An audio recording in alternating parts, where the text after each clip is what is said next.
Today is Wednesday, June 9th, 2021. Coming up on Roland Martin Unfiltered, one of the biggest critics of Senator Joe Manchin has been New York Congressman Mondaire Jones. He joins us to break down why Manchin is absolutely clueless and is lying about the voter bills that Democrats want to pass in the United States Senate. Mitch McConnell, the Grim Reaper, says he opposes the John Lewis Voting Rights Act. Yeah, no shock.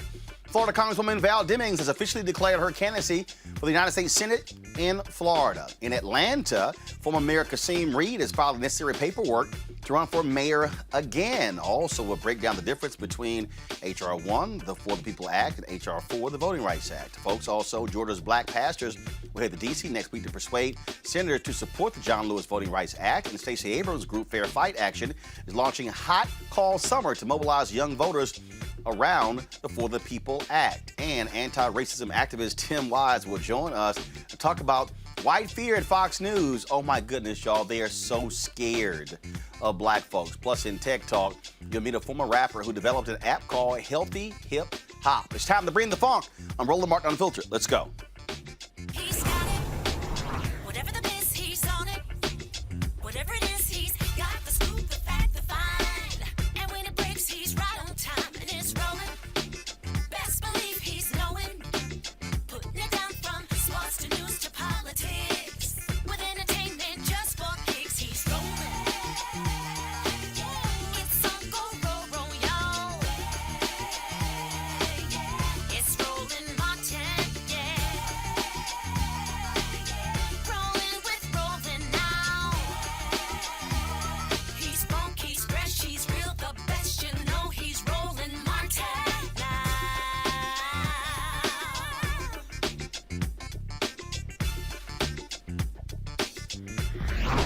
Martin! If you follow my Twitter feed, you'll see that I've been retweeting a lot of tweets from Congressman Mondaire Jones of New York, who has been lighting up West Virginia Senator Joe Manchin over the For the People Act and his opposition to it. He's been laying down the wood. He joins us right now on Roland Martin Unfiltered. Congressman Jones, glad to have you. You have not been silent, and you've been frankly exposing the sheer lunacy of what Manchin is saying. And one of the things you tweeted is, dude, how do you oppose a bill that's 800 pages when you don't even articulate what in hell in the bill you actually oppose? Roland, it's so great to be on this show, and someone's got to do this work, man. I am watching with dismay as our democracy is systematically dismantled, and Democrats actually have the opportunity to do something about it. And here we've got a guy from West Virginia whose vote is required to save our democracy and protect the fundamental right to vote, and we've got to convince a member of our own party to do the right thing. Now, here's what's also strange. I mean, Congressman Julian Castro tweeted this. Kristen Sinema, senator from Arizona, and Joe Manchin were previous co-sponsors of the very bill he says he's going to vote against. What the hell is that about? You know, and even Kirsten Sinema has co-sponsored the For the People Act in this Congress. And so, you know, I guess it's not surprising then that in Joe Manchin's op-ed last Sunday, he did not take issue with any specific provision of the For the People Act. Instead, what he said was it's not bipartisan. Well, here's the thing, and this is obvious to most people, even Republicans, I think, that the right to vote, unfortunately, and specifically the voter suppression that we are seeing enacted in places like Georgia and Florida, is being enacted along partisan lines. So now you want the same people who set the House of Democracy on fire, to use the words of Senator Raphael Warnock, to extinguish that fire? That just does not make sense. And I would love to talk about the difference between the For the People Act and the John Lewis Voting Rights Act. So go ahead and do that. So again, there are two different bills that were passed by the House. The For the People Act, John Lewis Voting Act. Manchin says he'll support the John Lewis Voting Act. Reverend William Barber and others say one without the other is ineffective. So go ahead and explain. That's exactly right. And more specifically, we have not even introduced the John Lewis Voting Rights Act this Congress yet because we've got to have hearings on it.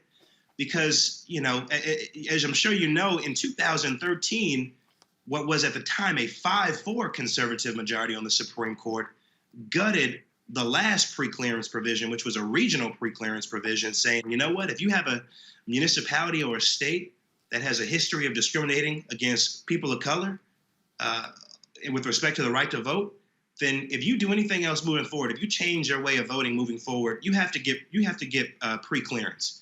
We have to sign off on this as a Department of Justice, or you can go to a federal judge to get that done. And so now he wants to pivot to a national preclearance provision, which is even more likely to be struck down by a more conservative 6-3 majority on the Supreme Court than the one that struck down that portion of the Voting Rights Act in the Shelby decision. And then, of course, even if we were to pass the John Lewis Voting Rights Act, it would not apply retroactively to the stuff that we're seeing happen in Georgia and Florida, whereas the For the People Act would undo so much of what has already happened in Georgia and Florida, because one of the key provisions is it would establish early voting periods. It would establish vote by mail standards. It would supersede all of the state level stuff that's being done to suppress the right to vote of people of color and young people and working people.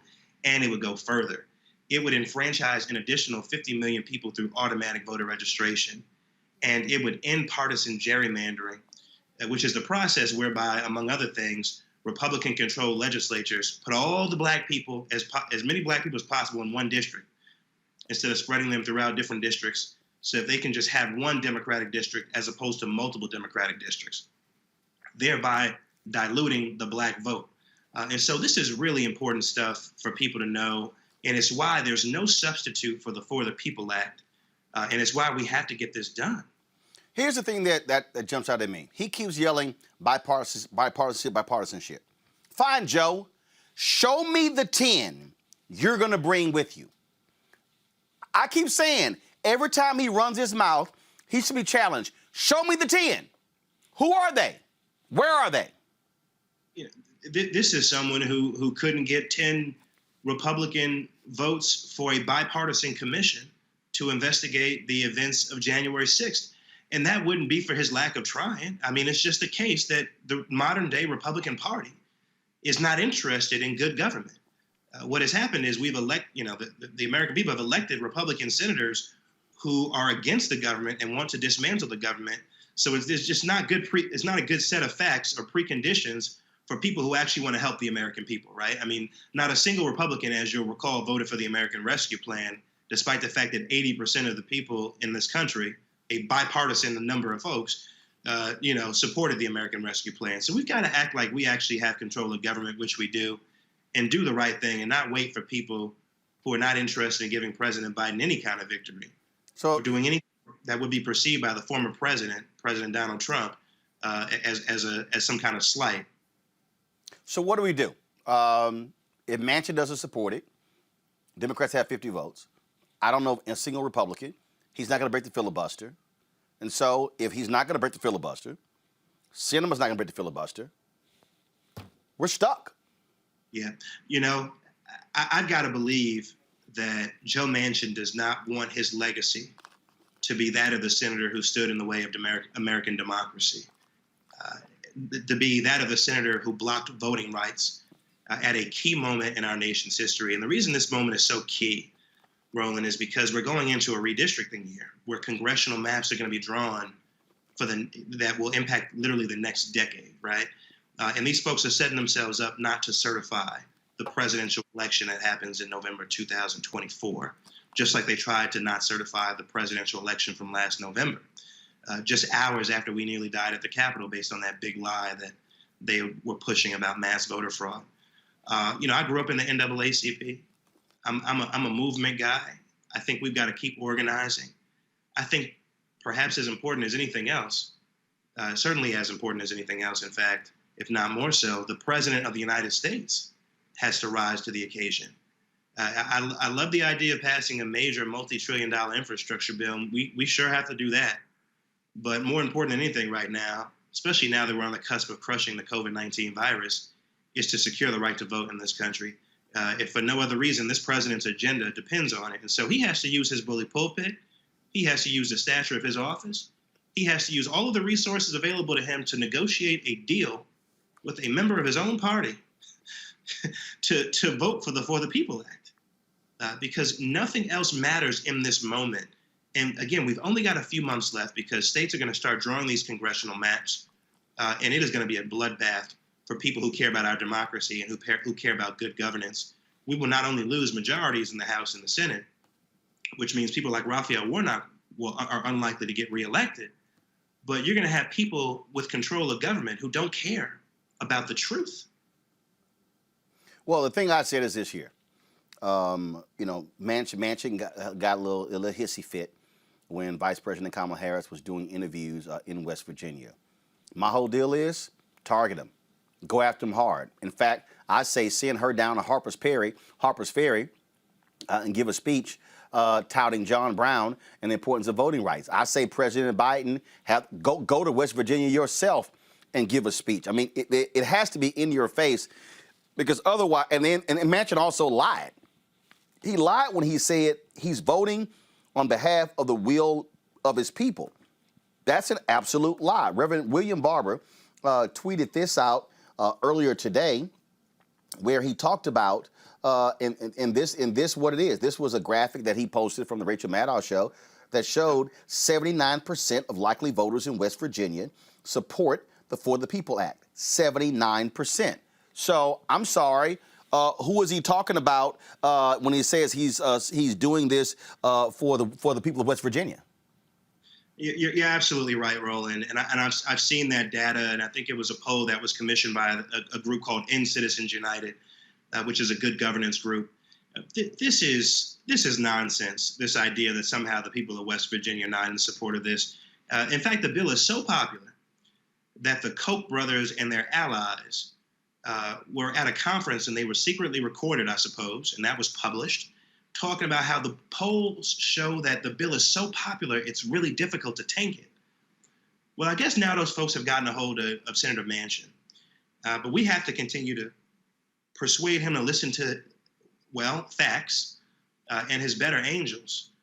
Because I've got to believe that a guy who admires Robert Byrd, he has said that man is his hero, will want to get the full lesson of Robert Byrd, right? Someone who was an avid segregationist and a Klans member who went on to learn the error of his ways and to be an ally to President Biden later in his life, right? I mean, we remember famously him crying on the floor of the Senate, over his, terrible past that he tried to spend the rest of his life making up for. I want Senator Manchin to learn that lesson too, as he reveres Robert Byrd. Well, I also want Manchin, and I'll say this about all these Democrats and Republicans, who, when Congressman John Lewis was alive, they would go down to Selma and they would tout how amazing John Lewis was. Well, if you are unwilling to stand for the very thing that Congressman John Lewis believed in, then you're a lying hypocrite. I think you're absolutely right. And it's why I've just got to believe that this is not what he wants his legacy to be. I'm so tired of black folks and young people and working people being taken for granted by some people in the Democratic Party. They get elected on our backs and then just completely forget about the policies that would actually improve our lives and allow us to live in dignity. I don't have the luxury of conditioning filibuster reform or anything else on so-called bipartisanship.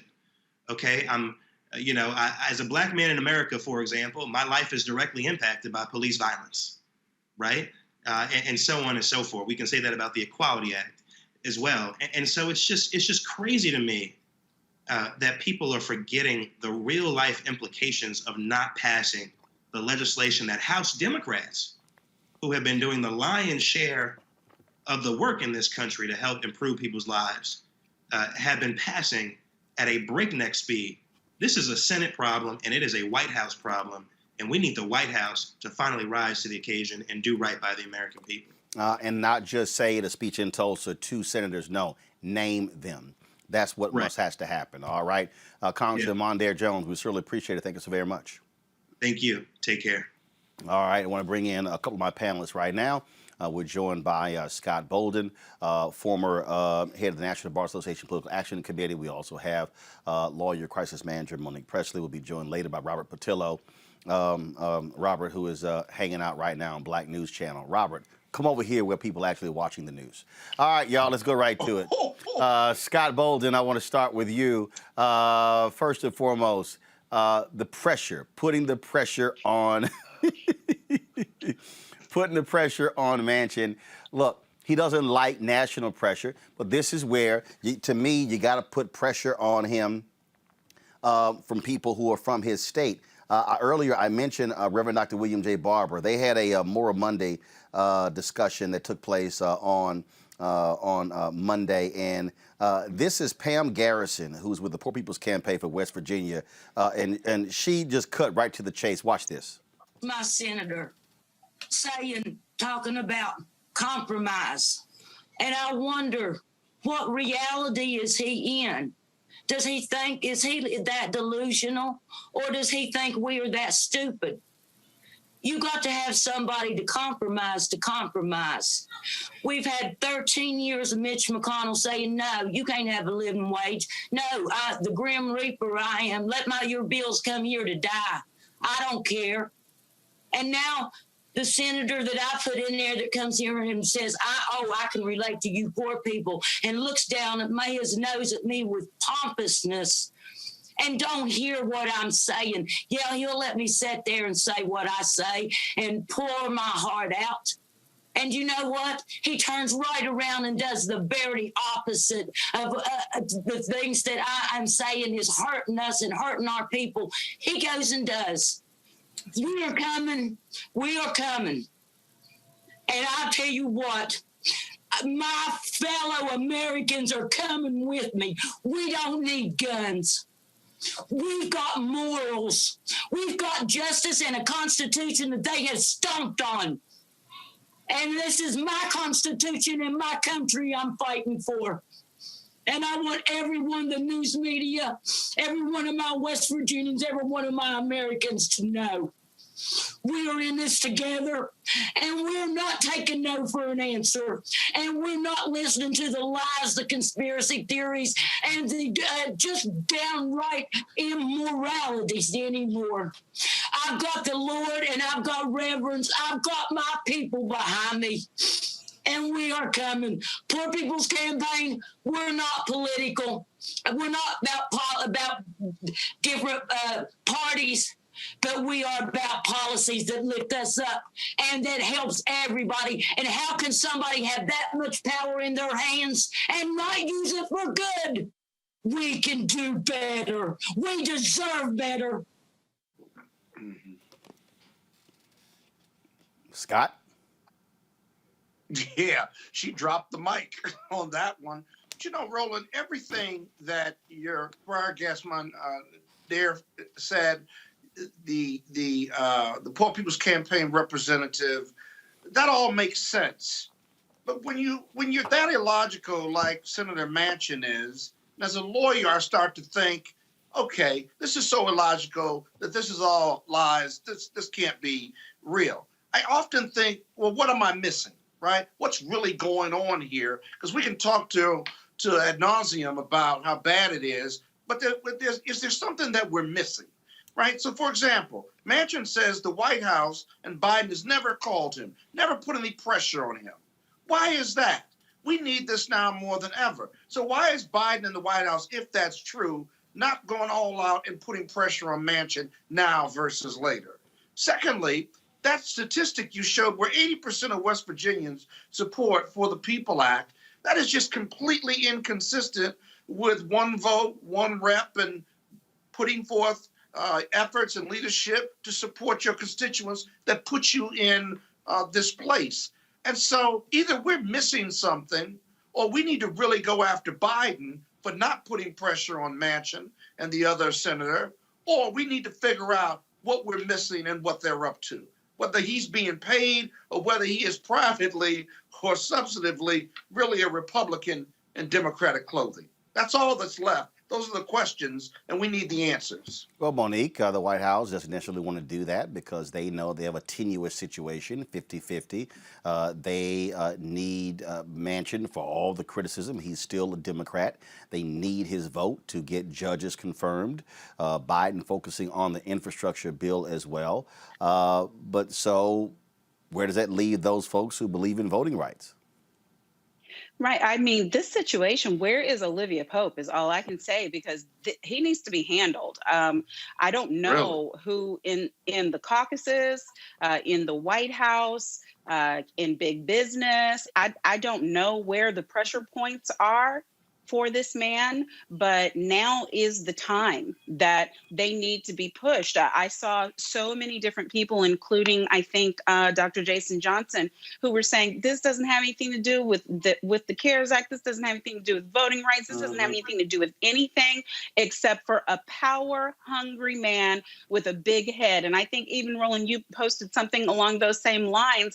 I agree. It's just obvious that he is trying to figure out how he can wield all of this power, because there's no principle backing it. It is inconsistent, and it lacks any foundation to stand on. So it's unfortunate, but the Democrats will be blamed for this, and this is governance. Unfortunately, it comes down to, at some points, being so tenuous that we've got one power-hungry, crazy person. I mean, we spent 4 years of an entire presidency dealing with one power-hungry, crazy person, and now we're back at that point again. Voting matters, y'all. And this is where we are until we can get a larger majority. So we've got to do whatever can be done. And I'm open to getting in and trying to help where I can, but this really is like the backroom dealing kind of help that's required here right now. One of the things that we are seeing here, Robert, is that folks understand in terms of what has to happen. They understand pressure has to be brought to bear. On Monday, the Poor People's Campaign, they're going to be having an actual protest there in West Virginia. In Charleston, West Virginia, focused on the third Reconstruction and support voting rights. So they are being very clear in terms of what they're going to do going after Joe Manchin. Well, let's understand, it's not just Joe Manchin. Joe Manchin is taking the heat and the flack because it's politically advantageous for him in a state like West Virginia. Let's remember, there are 1.7 million people in West Virginia. There are about 2.5 million people in Chicago. So he's not going to a large base. In addition to that, there's only about 65,000 black people in West Virginia as a state. So the more you attack Joe Manchin, the more that it's politically advantageous to him. And for many of the other senators, Democratic senators who are against this bill, they understand that if you expand voting rights, they won't be there. That's their concern, that they feel they'll end up getting primaried by progressive candidates, and it's politically disadvantageous to them. So it's more than just Joe Manchin. We need to have firm commitments from the entire caucus, and then find out what Republicans you can peel off, because it will probably be easier to peel off someone like a Susan Collins or a Lisa Murkowski than it would be even someone like Joe Manchin, who is completely intransigent. But here's the problem: you got to get 10. And Manchin says he's going to vote against the For the People Act, which means now you got to get 11. Who are the 11? Okay, fine. Susan Collins, 1. Okay, let's say Romney, 2. Let's say Murkowski, 3. All right. Who are the other 8?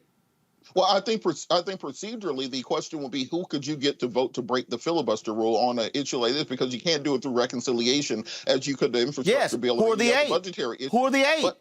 But what I'm saying is, if Joe Manchin and Kristen Sinema will not vote to break the filibuster, which you only need 50 votes in order to do, then you have to find 2 Republican senators. That will be a No. Robert, you need 60 to break the filibuster. Sorry, I'm thinking about reconciliation. Sorry, I showed up late. What I'm saying is, you have Romney, you have Collins, you have Murkowski, you have many Republicans who are either not running for re-election or who have challengers. I think you can get there, but I think barking up Joe Manchin's Okay, all right. No, hold on. No. Let's do the math. Okay, so you mentioned 3: Collins, Murkowski, Romney. That's 3. Okay. You got Toomey, who's not running. He ain't gonna support it, but let's just say Toomey. That's 4. Let's say Burr, North Carolina, not running. That's 5. Okay. Portman, that's 5. Portman, Where the camera? That's 5. Portman in Ohio. That's 6. Who are the 4? I'm 4 short. Who are they? Well, I think you also have to look at. And that's a week 4. That's a week 4, but you have to look at Republican senators who are going to have strong primary opponents. Who? No. Give me names. Who? Tim Scott, not one of them. Well, you have to take out people who are going to be running for president in 2024. No, Robert, name them. Rubio's not one of them. Right. Well, I don't know if Rubio's not going to be one of them. Hell no, Rubio not one of them. Ron Johnson not one of them. Rubio's got Val Demings breathing down his throat. So the issue you're going to run into is that you're going to have to find the math, and you're going to have the political will to find the math. The math don't exist. The math don't exist. Well, if the math doesn't exist, what are we talking about? What are we That's the point. Infrastructure. That's the damn point. I don't think the people who turned out in record numbers in November are going to say, look, we couldn't get the math, so we quit early. So I think you're going to have to fight this thing all the way to the walls, because at the end of the day, the right to vote is as positive of every other right on earth. And if you're going to go down the way Trump did on the wall. You tell Trump no, he would have found some damn money somewhere. He looked under the couch because he looked in his bag. He found some damn money. So finding money ain't the same as finding votes. The difference here is this. The only option, okay, I had Derek Johnson on yesterday. He's talking about, hey, we might pursue a path. Fine. Joe Manchin ain't shown he's even willing to actually sponsor a bill. Here's the whole deal. The only path, and I know people may say, man, I don't know, Roland. This is real simple. You got to win North Carolina. You got to win Pennsylvania, you got to win Ohio, and you got to win Wisconsin. Okay, Florida's going to be tough. We're going to talk about Representative Val Demings in a second with Glenda Carr and Melanie Campbell, but you got to win those 4. You win those 4, you protect Mark Kelly, you protect Raphael Warnock. Guess what? Now you got 54. Now you can tell Manchin, go sit your punk ass down. Now you can break the filibuster, and now you can move forward. But at the end of the day, it's the numbers. And this is the problem with people. This is why they don't want D.C. statehood, because they do not want 2 senators from D.C. This is why they actually do not want statehood for Puerto Rico, because then that'll be 2 as well. And so that's what you have going on here. And so they do not want to fight for it. And so, again, all I say is every time someone talks to Manchin, you got to say, okay, Mr. Manchin, you keep talking about bipartisanship. Show me the 10. Show me the 10. Since you want to talk about bipartisanship, fine, Joe, write your own damn bill, and let's see you put it on the floor and see if you can get 10 votes. He ain't going to do it, because you know what? In 8 years, his ass ain't done a damn thing for voting rights. And so right now, Senator Joe Manchin is full of shit. Yeah, Roland, it's worse than that. When you ask Joe Manchin, I've watched this several interviews, when you ask Joe Manchin about that very issue, where are those 10? He concedes he doesn't have that 10, but what he won't concede is that the fight for bipartisanship, and he's the only one fighting for it, because Republicans aren't fighting for bipartisanship whatsoever. Yes, it's BS. Joe Manchin. No, Scott. Joe Manchin is talking to his Coke-funded donors. It's BS. He knows he lying. He know ain't no damn bipartisanship. You just had Republicans wouldn't even support equal pay for women. I mean, come on now. Yeah. It's just exactly. Look, no, I was reporting what he said. Well, he lying. He lying. He can't show you 10. And here's the whole deal. Put up a shut up, Joe. Put a bill. Where is the White House, Roland? They need other votes. Because you can do both. Why can't you do both? Because the White House is not going to press him, because there's a fear. What if he decides to flip from Democrat to Republican? Then guess what? Scott.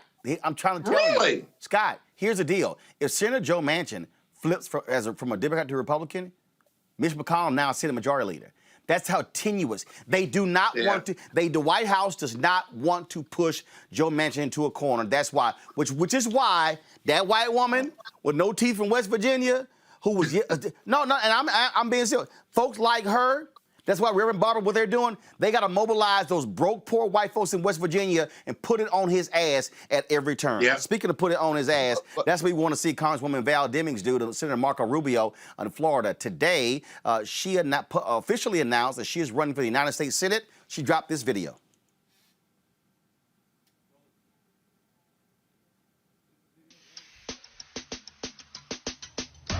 People ask me, Val, where do you get your tireless faith that things can always get better?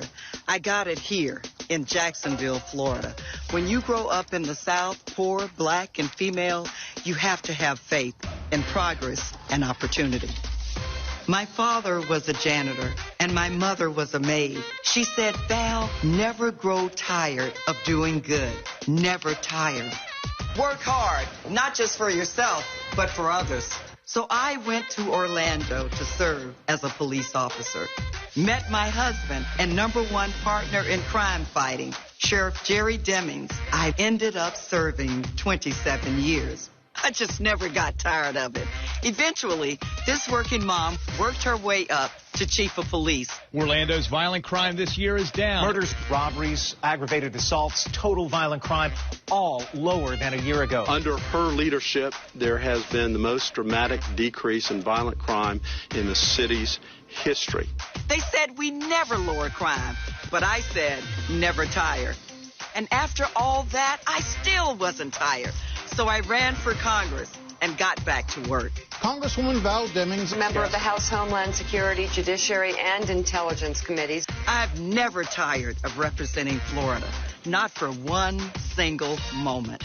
Val Demings is someone who has taken the oath of office not just in Congress, but to protect and serve.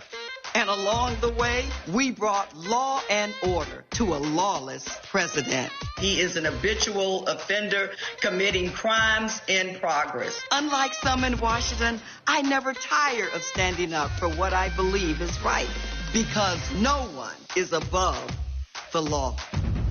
But it turns out there are some in Washington who prefer the same old tired ways of doing business. Too tired to fight the efforts to suppress the people's vote. They fall back to tired talking points and backward solutions. He knows exactly there it is, what the memorized 25-second speech. That's what Washington, D.C. does. My mother told me when someone gives you the opportunity to do something big, do not disappoint them.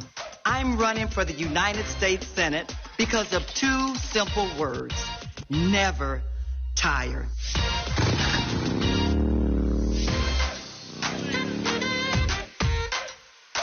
Over the next few weeks, I hope to share more of my story with more of you. It's a simple question. Can my unlikely story of opportunity expand to more Americans and more Floridians?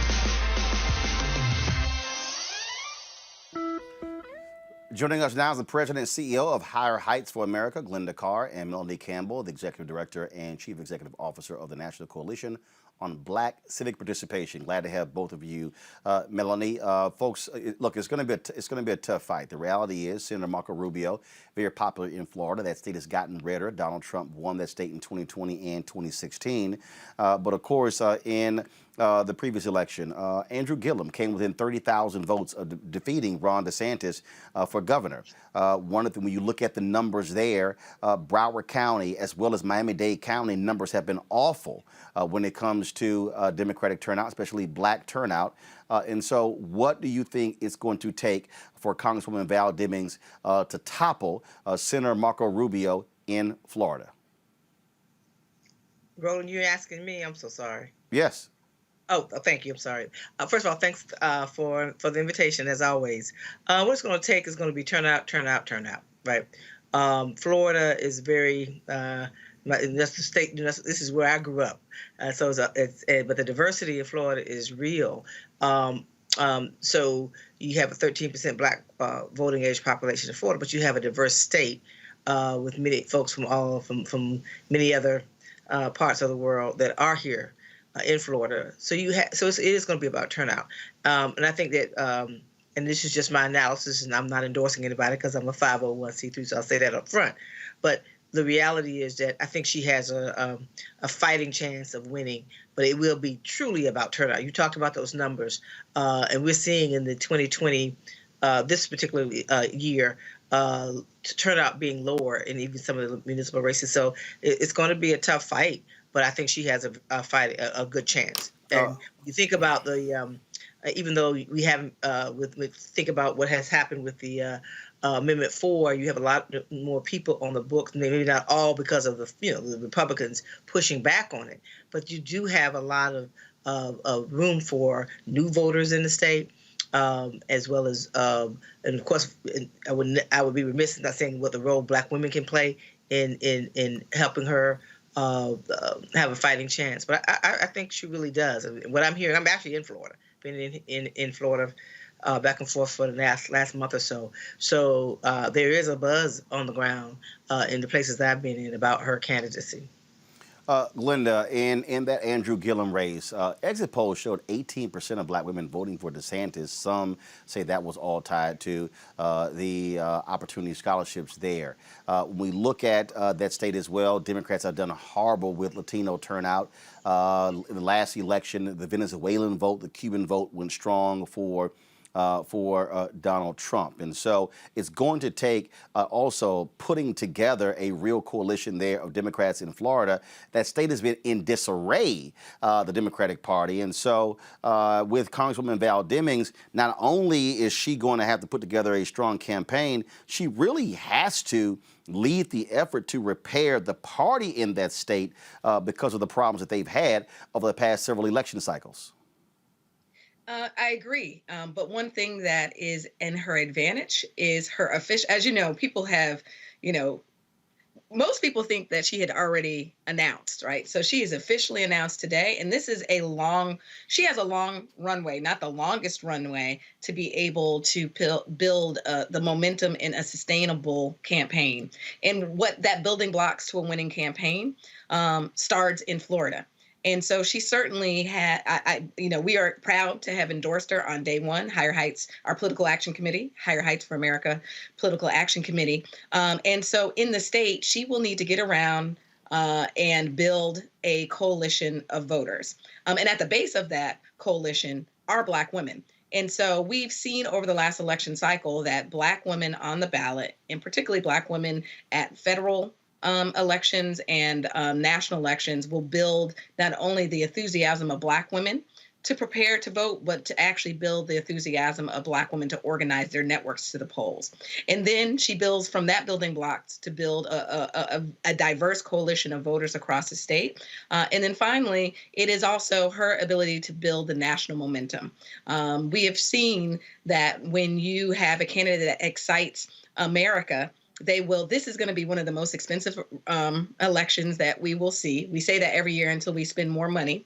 And so she's going to need to raise $100 million. And that money, I think, can be excited by donors across this country. But frankly, going back to the work that we do at Higher Heights, is that we want to galvanize Black women to rally around her. And so she has affiliations, using the building blocks and the lessons learned from Kamala Harris. She's a member of a Black sorority, Melanie sorority, Delta Sigma Theta.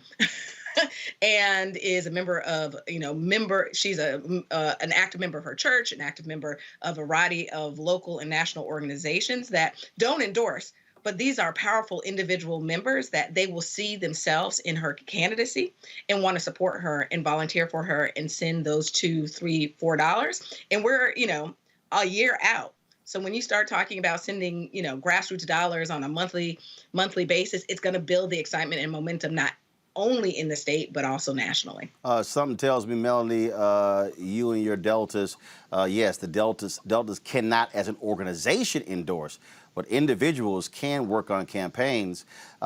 You said it's going to be ground game, grounding. Look, you can raise all the money you want to, but you got to be able to turn folks out. And so having that long runway Linda spoke about is going to allow her to build the ground apparatus needed to jack those numbers up. When I looked at the analysis of the Gillum campaign, if you look at the top 15 voting counties in Florida, Florida, it took you till the 11th or 12th one before it was blue. And so you had Republican counties turning out 65 to 75 or percent higher in terms of total turnout. And so she's going to have to cut into that, but also really get those blue counties to jack those numbers up. Ron, the other thing that people don't know about Florida is it's getting younger. People, you hear Florida is the retirement state. First of all, it's getting too expensive for that to be the case if they don't change things around.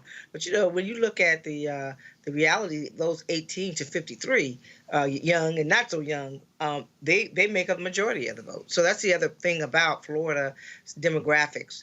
30+ percent, I think it's around 31, 32% are people of color, Black, Latina, and smaller number APIA community, Asia Pacific Islander community. But you're also getting a younger and younger demographic in the state. A lot of people are moving into Florida, and those demographic numbers are changing as well. So, as I stated, and Glenda, good to hear your voice. I can't see you right now, but I hear your voice. But I just happened to wear red today. Yeah, I'm quite sure. Glenda, when we talk about, again, her candidacy, this is one of those things where on the Democratic side, they probably will say, if you're trying to run against her, we need all y'all to get the hell out of the way so she can focus money and resources on the general election, because Florida also is a weird state in terms of how they have their primaries. Their primaries are like in August, and then you have the general election in November. Andrew Gillum talked about that, where he had spent all of this time, energy, and money to win the nomination, and then turn around, 2.5 months later and run in the general. And so clearing the field is going to be important to allow her to conserve dollars and focus like a laser on Marco Rubio. Yeah. Hold on, Melanie. Glenda, then Melanie.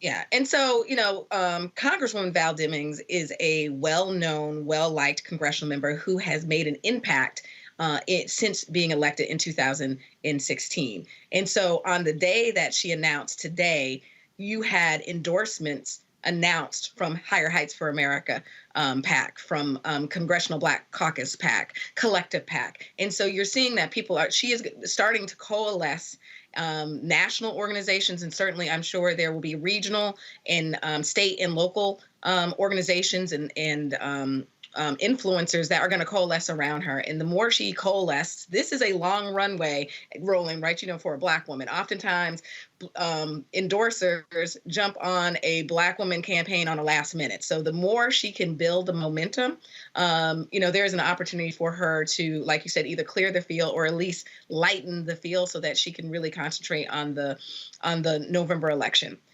She also has a name, a brand name that continues to be to increase. She was a House impeachment manager. And so some people may have not known who Val Demings was before the first impeachment hearing. They know about Val Demings.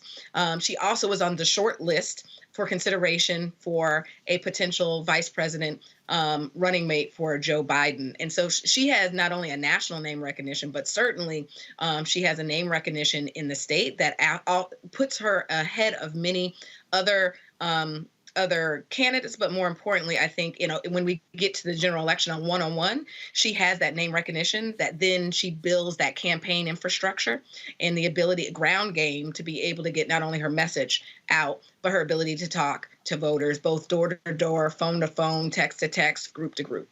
Melanie, go ahead.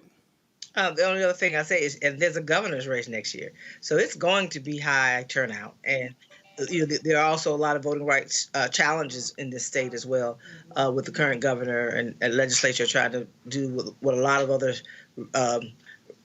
Republicans are doing, and it's just fact, and that is to suppress the Black vote and young people's vote. So there are some headwinds that she'll have to face as well. But also, I think it's going to be a very high turnout election because it's also a governor's race.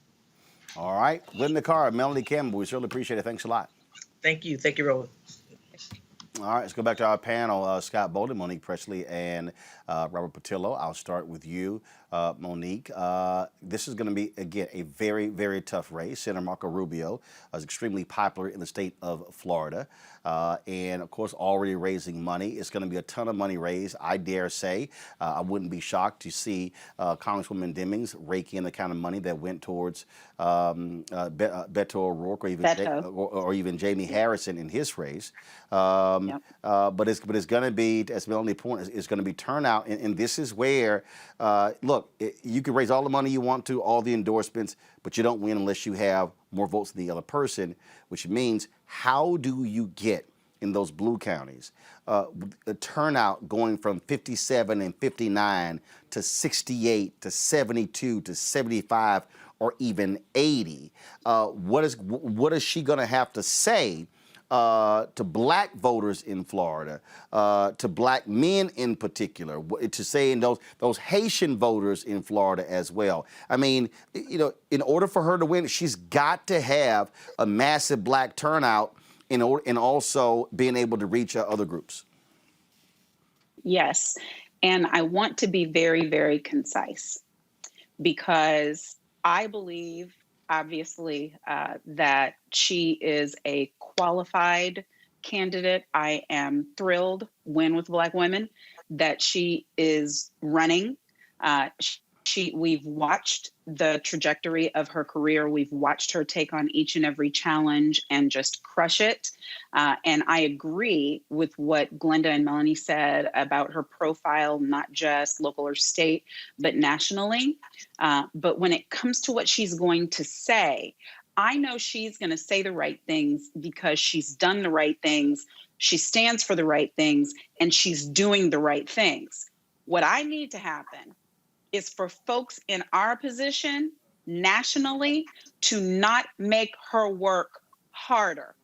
Okay, so all that Kamala the cop stuff that we had to deal with, that smeared a presidential candidate and then made it hard for a vice presidential candidate, but she overcome it.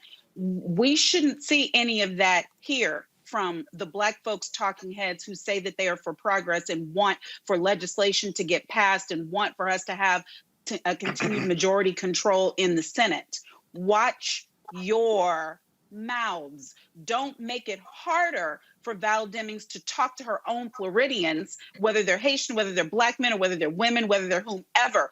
Don't make that job harder. She's not running from the fact that she was a top cop. So you can't use it to smear her. If you have issues with her record and you don't live in Florida, I mean, shut up. For real. You also have this, Robert. Sit it out. You also have this, Robert. Republicans have been, of course, they spent $100 million in the last campaign, 2020, focused on defund the police. They probably, if they try that with her, don't be surprised. Don't be surprised if you see this. I want to make it quite clear that this amendment is completely irrelevant. I served as a law enforcement officer for 27 years. It is a tough job, and good police officers deserve your support. You know, it's interesting to see my colleagues on the other side of the aisle support the police when it is politically convenient to do so. Law enforcement officers risk their lives every day. They deserve better, and the American people deserve. I have the floor, Mr. Jordan. Lady has, what? Look, did I strike a nerve? Law enforcement officers deserve better than to be utilized as pawns. And you and your colleagues are ashamed of yourself. The gentlelady will suspend and the clock will be stopped. I want to admonish members. They must not interrupt someone who has the time. Mr. Chairman, can I ask a simply question? Can't shout out. If you think that someone is saying I agree. Mr. Jordan, you don't know what in the heck you're talking about. You know nothing about what law enforcement officers I know about my motive. And you're using them as pawns because it serves ridiculous political purposes. Val, everyone must suspend. I am making the point. No one may shout out when someone else has the time. Not Mr. Gomert, Question, Mr. Chairman. Not Mr. Jordan. Nobody. Not Mr. Cicilline. Not Miss. Not Ms. Demings. He didn't do that. But nobody did. Not Mr. Jordan. Not Miss. Mr. Nobody. Cicilline. Okay, nobody. I agree with that. But I have And a question. how do we? Everybody. I have a question. I will simply. There is no question. Question. Nobody may shout out. When you give a speech, Mr. Chairman, about motives and questioning motives, and then our motives are questioned, how do we address that? The rules allow a request words. I have watched them live and die, and you know nothing about that. And to utilize them as political Mr. Chairman, pawns. I have a point of. Robert, they ain't gonna try that soft on law enforcement crap with her. Well, a couple things. One, I think Jim Jordan needs to be worried about what those wrestlers in Ohio are doing and what they're doing with law enforcement there, while he's been running for that for years. Secondarily, even with that, let's remember, in Georgia, where I'm at, they ran against Raphael Warnock, a Baptist minister, as not being Christian enough. So Republicans have no gall. They don't have any, there's no off switch for them. They have their talking points and they have nothing else. They don't care what the objective facts or reality are on the ground. But I do think for Congresswoman Demings, the political fate is going to be inexorably tied to the progress that the Biden administration is going to do. This is why it's so important for Democrats to govern with gumption. You got to put points on the board. You can't run against the boogeyman Trump anymore. You're going to have a legislative agenda that you have passed and that you've gotten done, whether it's through executive action, whether it's through reconciliation, however it needs to get done. Because if you're able to do that, that's how you get those Duval bangers out in Jacksonville to turn out. That's how you get those folks down in Little Haiti to turn out. But when you can show them tangibles that you've done, right? And then I would call him Little Marco, Little Rubio, just like Trump did, and make fun of him. Scott. You know, I think you're right. It's going to be a tough race. They may or may not hang the whole police thing. We can't really control that. We can control our mouths, but we can't control what black men and women say in Florida. I got to tell you, you say it's tough. I just don't think Florida's winnable. And see, Mark Rubio's base of support is in Miami-Dade County. That's a big Democratic stronghold, but he pulls from that. And so you need those votes in Miami-Dade, as you know, to offset the lack of voter turnout in those other 10 to 15 counties so that you have a running lead when you go to those outlying counties, the 11 or 12 talked about. They wouldn't turn out for Andrew Gillum. I don't know what the Democrats are going to do to get them to turn out this time, but I will tell you this. You got to worry about being able to raise money because I got to tell you, with Wisconsin, North Carolina, Pennsylvania in play, the Democrats have a better chance of winning in those other jurisdictions, in open Senate seats, than they do in Florida. I can tell you, Scott, the DNC and the DNC donors that it's worth that fight. And that's going to be a challenge. And here's the deal. She's going to raise more money from small donors than big donors, and that's going to be the key there. Folks, hold tight. Got to go to a quick. Got to go to too late. No, too late. You got to go to a quick break, folks. We come back. Ooh, crazy as white folks at Fox News. Why are they so scared of black people? Ooh, I can't wait to show y'all these idiots next. We'll be joined by Tim Wise to break it down. You're watching Roland Martin Unfiltered. Racial injustice is a scourge on this nation, and the black community has felt it for generations. We have an obligation to do something about it. Whether it's canceling student debt, increasing the minimum wage, or investing in black-owned businesses, the black community deserves so much better. I'm Nina Turner, and I'm running for Congress to do something about it.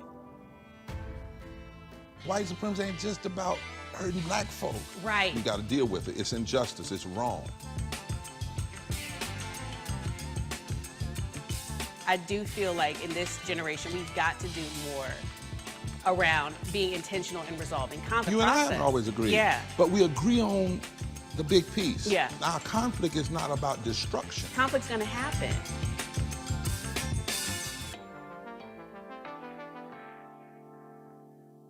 Hi, my name is LaToya Luckett. Yo, it's your man Deion Cole from Blackish, and you're watching Roland Martin Unfiltered. Stay woke. No charcoal grills are allowed. I'm white. I got you, bro.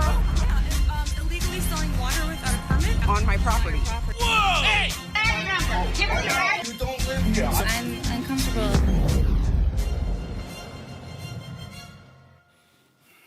The leaders of white fear in America is Fox News and conservative talk radio. Folks, their newest boogeyman is critical race theory. You want to hear some idiotic stuff? Listen to these fools on Fox and Friends, Steve Doocy, Ainsley Earnhardt, and the village idiot Brian Kilby. Big difference between now and the 1960s. They're not acknowledging any improvement in our culture, the gains made, and how we're more equal, even despite our faults, than any other country. The other thing is, they're not only trying to raise up minorities and make sure the playing field is even, they're trying to take down the white culture. And they're wondering why, and this generation of Americans wonders, why aren't we all Americans? Why are we being marginalized on a daily basis on our gender, our sexuality, and the color of our skin? And it's not even subtle. It is actually out there. Sure. It is written in black and white. This is the big difference between other civil rights movements in our past. One, the first big one was a war. The second big one we saw in the streets, especially in the South. And this one we're seeing in the classrooms, and we've seen the enemy, and it's white people. And they wonder why people have a problem with it. It's pretty simple what most families in America, I think, are teaching their kids, and that's the golden rule, to love others as yourself. Don't see people for skin color. We look to the Bible in my house. We love everybody. Everyone was created by God.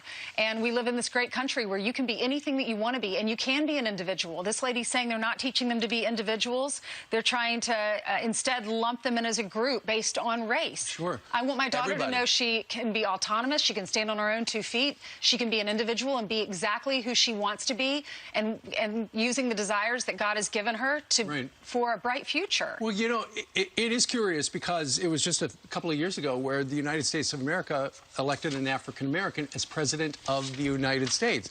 You know, the biggest entertainers, the biggest sports stars are African-American. Well, he mocked critical race theory. Well, he did over on CNN, absolutely. And we played that a little while ago. Oh, you gotta love the whiny white folks over at Fox News. Tim Wise, he joins us right now.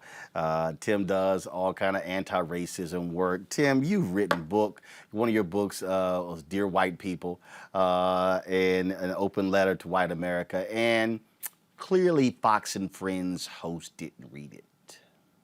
Well, no, they didn't. I mean, look, first, let's be very clear.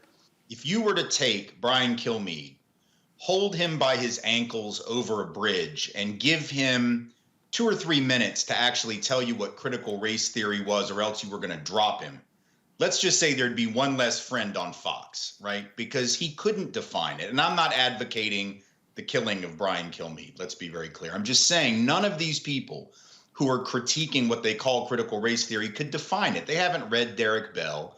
They haven't read Kimberly Crenshaw. They haven't read Richard Delgado. They don't know anything about it.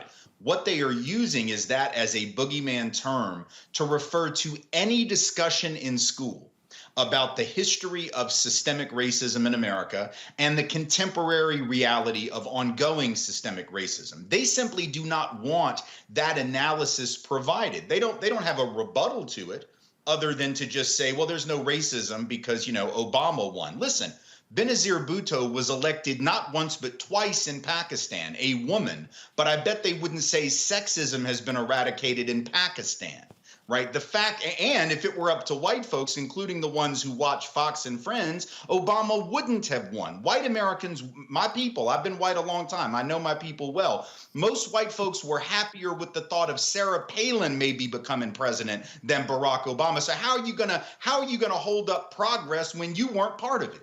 How are you going to brag about the progress we've made and then put a hat on that says make America great again, which means you don't think we needed to make all that progress because stuff was cool 50 years ago and 70 years ago? I mean, the contradictions are massive, but what they all tell us is that there is a group of white folks, probably the majority of white folks clearly, who are afraid of a counter narrative. We prefer the George Washington and the cherry tree history, even though that story was a lie.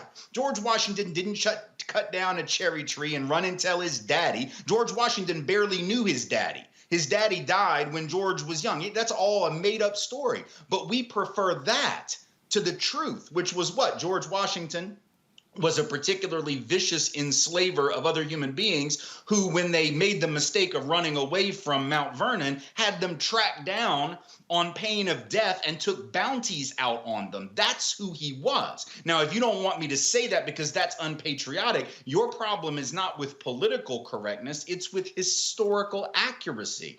And white folks, for years, we've been able to ignore the truth. Now, the culture, the demographics are such that we're having to confront the things we've tried to deny. And for some folks, it's too painful to look at. Well, if it's painful to look at, imagine how much more painful it's been to live. And that's what black and brown folks have had to do. Well, and what you're dealing with here, Tim, you're dealing with, and let's just be clear, the basis of Fox News that Roger Ailes put in place was to push the racial fears of white viewers, older white viewers. Fox News has always, I love it when they love talking about the new Black Panthers.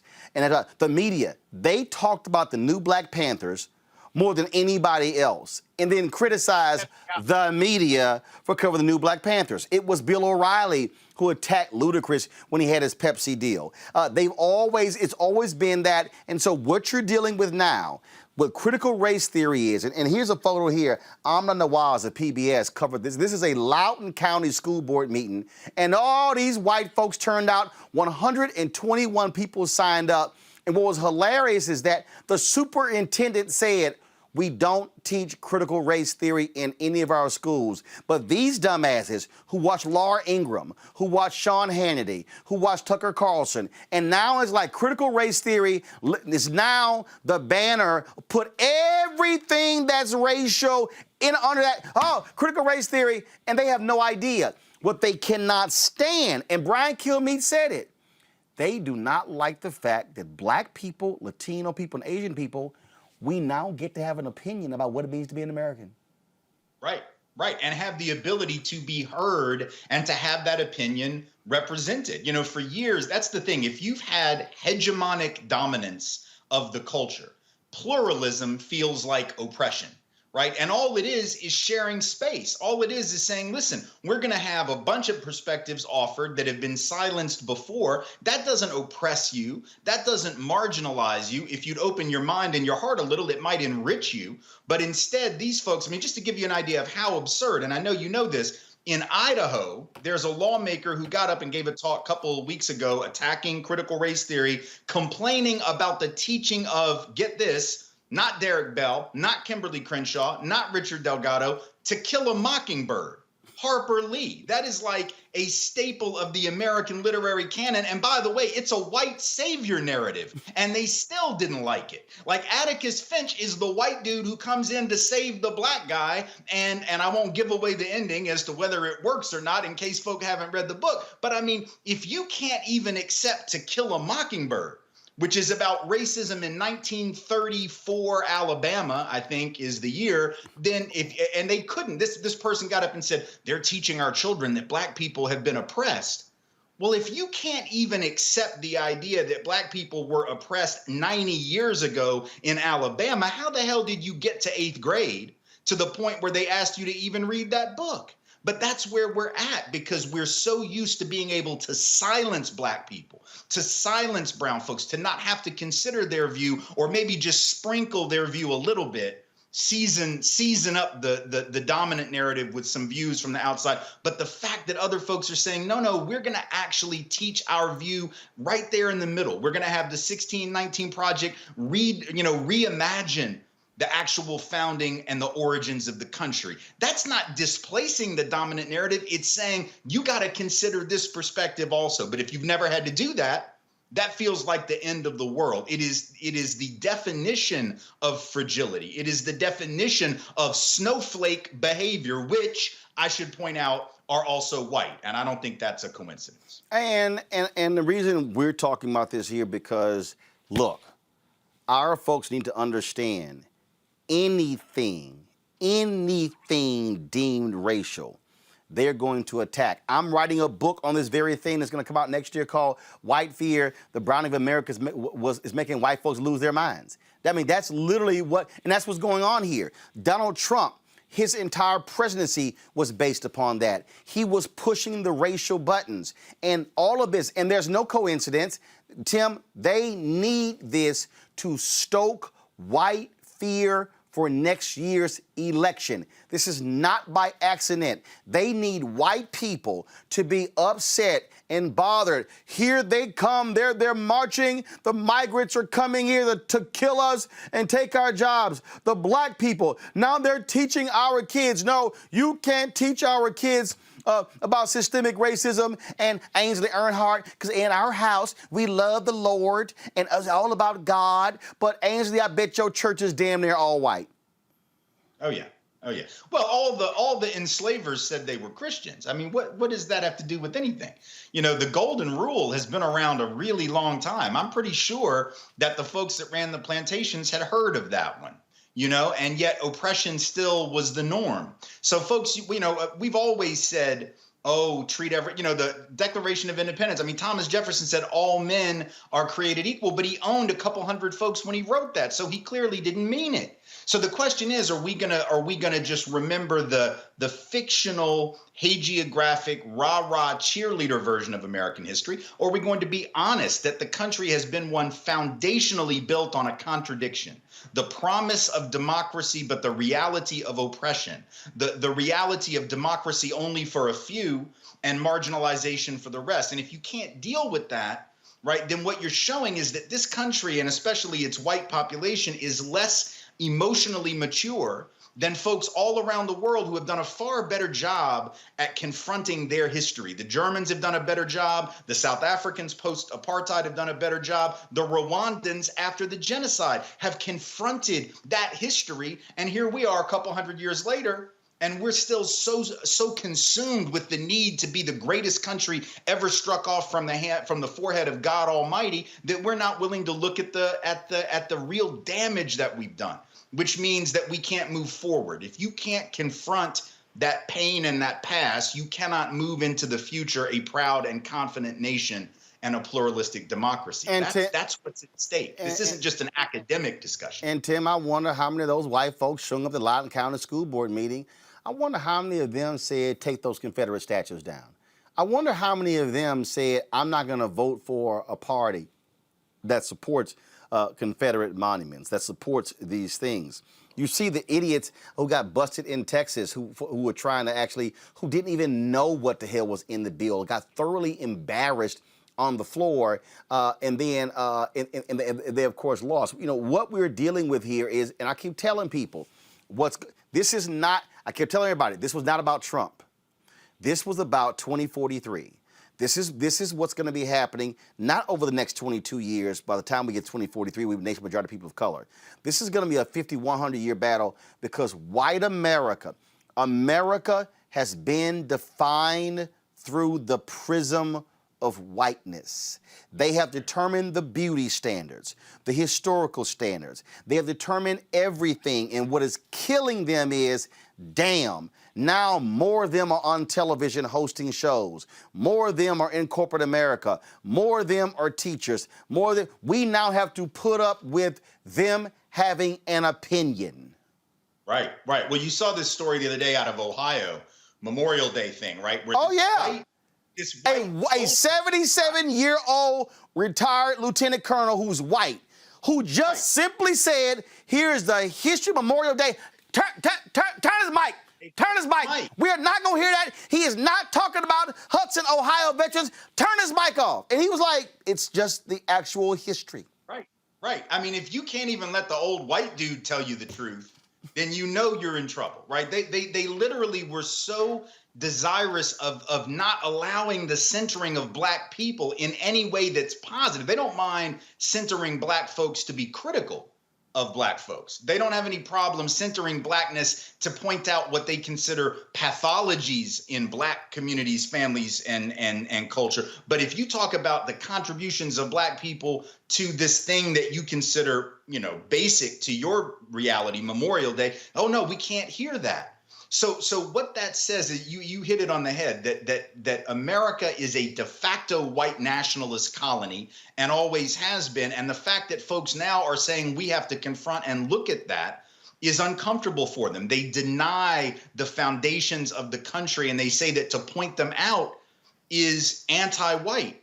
But what we're pointing to are the things that the founders themselves said. You know, I often point out the very first thing that Congress did after the Constitution was ratified, before they raised taxes. The first thing, number one, go ahead. The first thing they did after the Constitution was ratified, first order of business, the Naturalization Act of 1790. What was that? It said all free white persons and only free white persons could be citizens of this country. So they were basically saying the most important thing we can do, we're not even going to congratulate ourselves on the Constitution. We're not going to get the Army situation figured out, raise money for, no, we have to let you know this is a white country. They said it. That's not Derek Bell saying it. That's not Kim Crenshaw saying it. That's not Richard Delgado, and it's not you and I. That's the founders of the country, the first lawmakers that said, yes, this is white.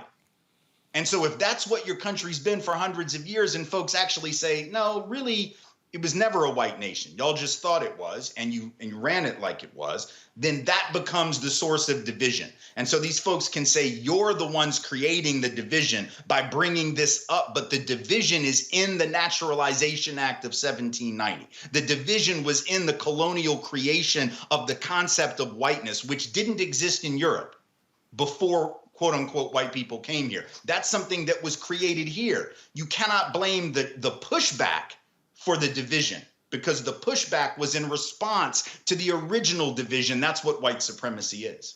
Tim, go to my computer, the American Legion Department of Ohio, just to show what happens when you act stupid. They've invited that retired lieutenant colonel to give the same speech next week at their Buckeye Boys State, an annual gathering that teaches young men about government. See what happens? Very few people were actually at that Hudson, Ohio Memorial Day event. These idiots are so stupid. They actually made it bigger by turning off his microphone. I got to ask you this, which is last question for you. We've had Jane Elliott on the show, and she's always great. What needs to be happening in white America? Are we seeing more Jane Elliott's, more Tim Wise's? What should be the and I got white folks who watch this show. They emailed me, and I appreciate it. I had a white woman who emailed me the other day. She said she's learned more about black folks and about the actual history of America watching our show than she's ever had in her life, and she thanked me for doing this show.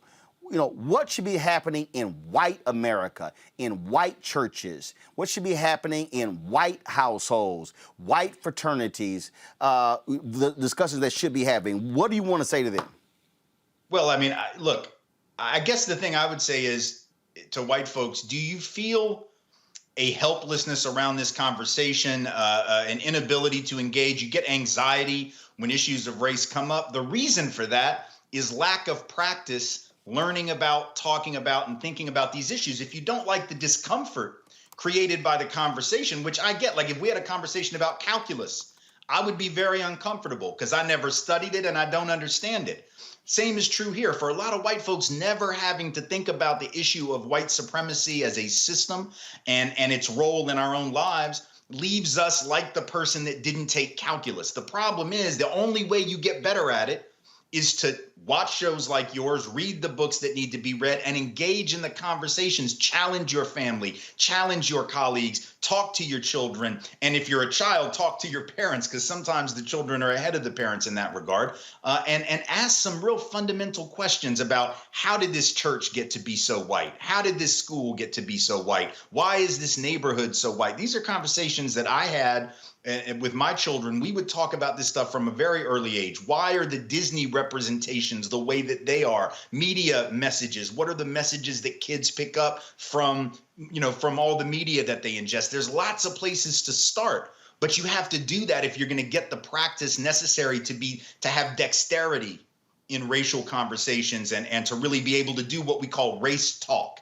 Right, which is a kind of language. Because if you understand race talk, you wouldn't get upset when folks say white supremacy as a system. You wouldn't do the Brian Kilmeade, they're trying to destroy white culture. Well, why do you identify with white supremacy? We were just talking about white supremacy. We didn't say Brian Kilmeade. We didn't say anything about you, Brian. Why are you getting defensive? Well, because you don't understand race talk.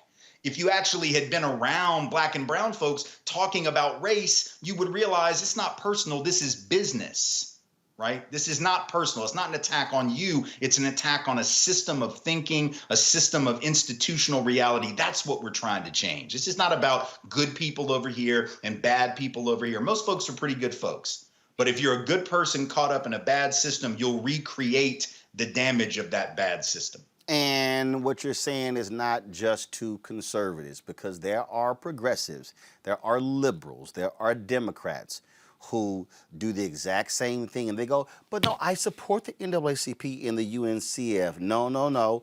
But your whiteness also is peeking out from under the sheet too. Absolutely. Yeah.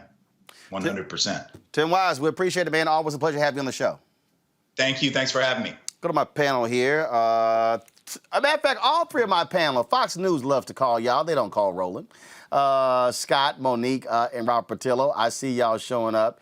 And the reality is here. Fox News is the leading voice of white nationalism and white supremacy in America.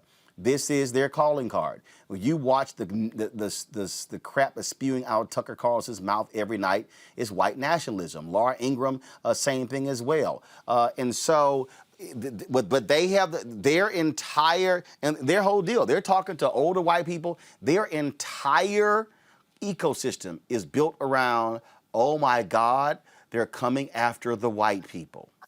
Monique, I'll start with you.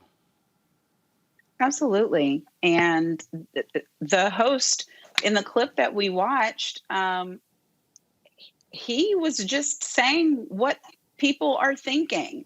There wasn't anything, at least from my hearing, particularly provocative or surprising about that assessment. And I talk to people all the time who watch those shows and who at least now know enough to send me a clip and say, Monique, is this true? What do you think about?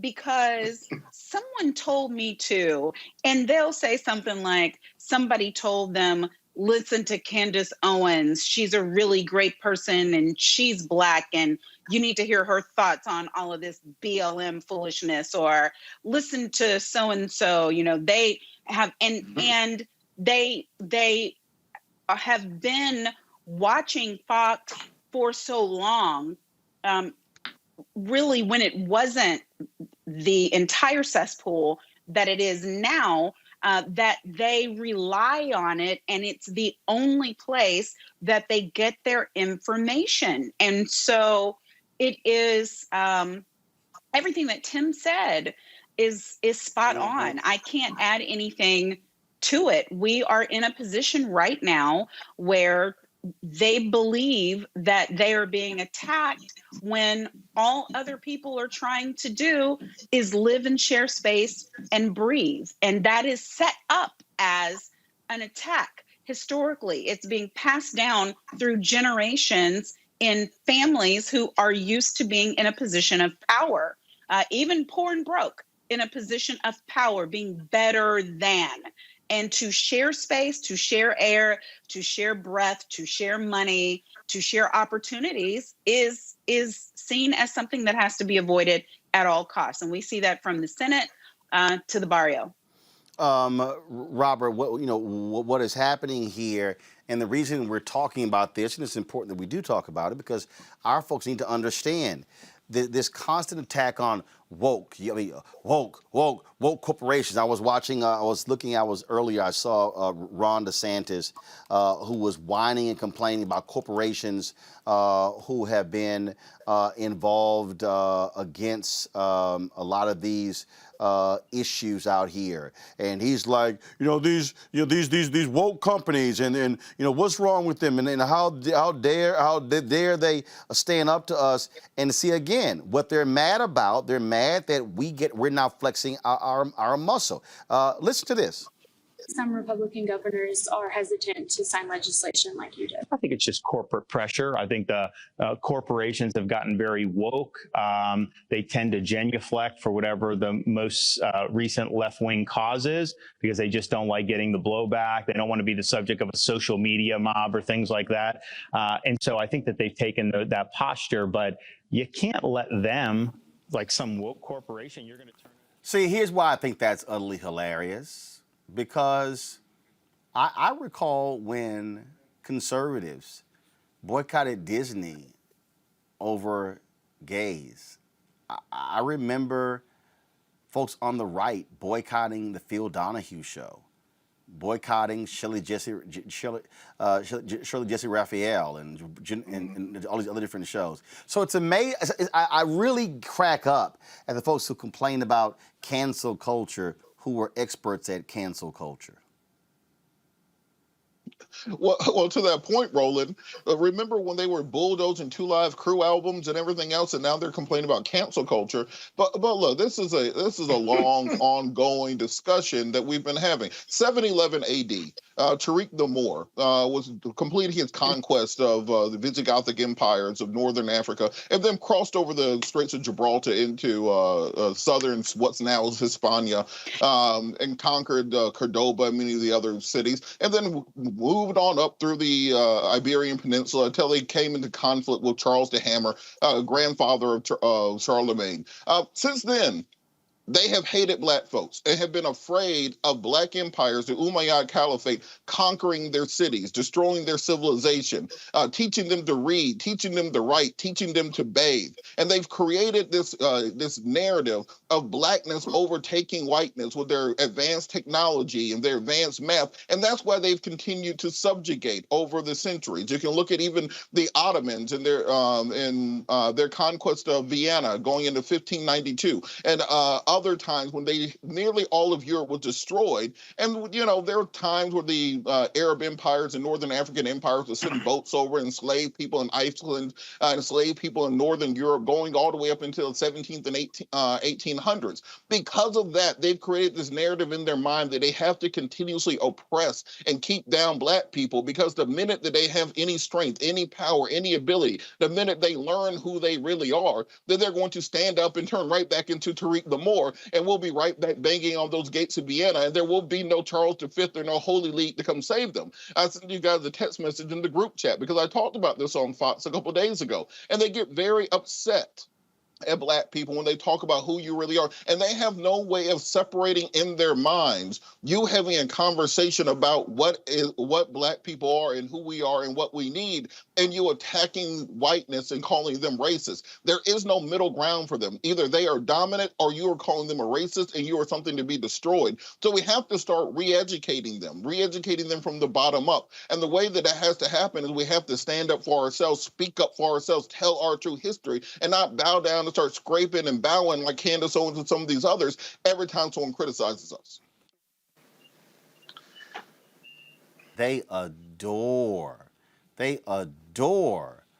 a minstrel show that echoes what they say and attacks black people. They adore Candace Owens. They have loved a Larry Elder, a Jesse Lee Peterson. They just love a Brandon Tatum. Then, of course, now you have Leo Terrell just embarrassing himself on a nightly basis on Fox News. They love that because it's like, see, they said it, and now we can quote them. Now we can quote them and see, those are the good blacks. They're the good blacks. See, they're the we can invite them to dinner. Honey, you can marry one of them.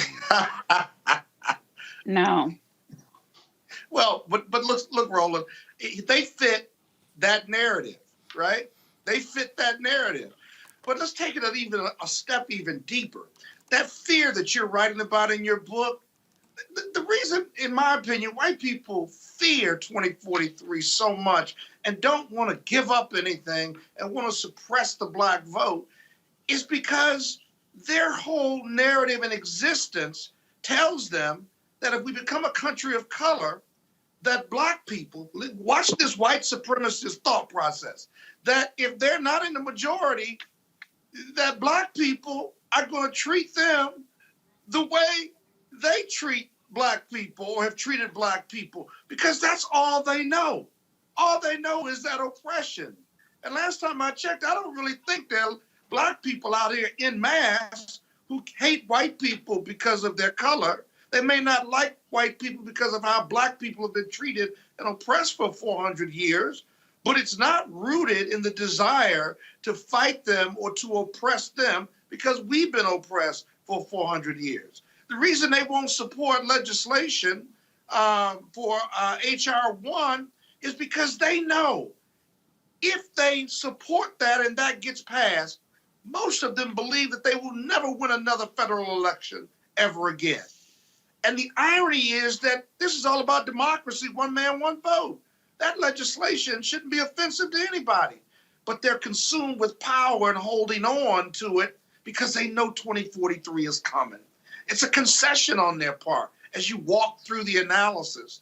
And so the hypocrisy of it all is just offensive, but they're not getting out of their comfort zone. Their white narrative is what that narrative is. And Tim Wise was just outstanding on the show. You ought to have him back more, because if you don't know race talk, then you're ignorant, right? You're ignorant. Monique, well, why are you laughing? Yeah.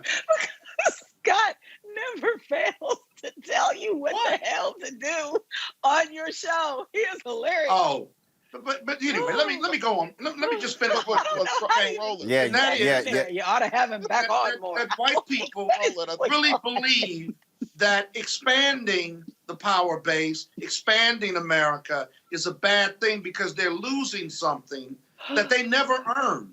They never earned it.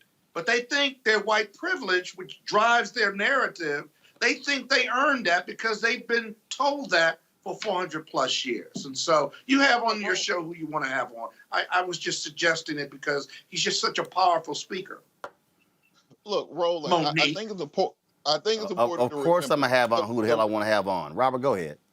Well, I'll give that. Robert, go ahead. What we view and what is expressed as hatred is actually fear. There's not that they hate black people, they fear black people. Prior to the Anglo-Saxon conquest of Britain, they were dominated by the Romans for hundreds of years, and most of that math and technology and architecture is stuff that they got from the black and the Arab world. You had Roman emperors, so on and so forth. When the white people rediscovered what the black Romans had built hundreds of years later, they thought it was built by giants because they could not understand the technology, they could not understand the mathematics that were used. When you're built, we give credit to Pythagorean theorem when we were using the Pythagorean theorem in Africa thousands of years ago. So they fear what a fully actualized black man can be in this country, and every bit of them is about suppressing knowledge, suppressing education, keeping those books closed. There's a reason they ain't want slaves reading, because they were afraid of what would happen when we have knowledge of ourselves.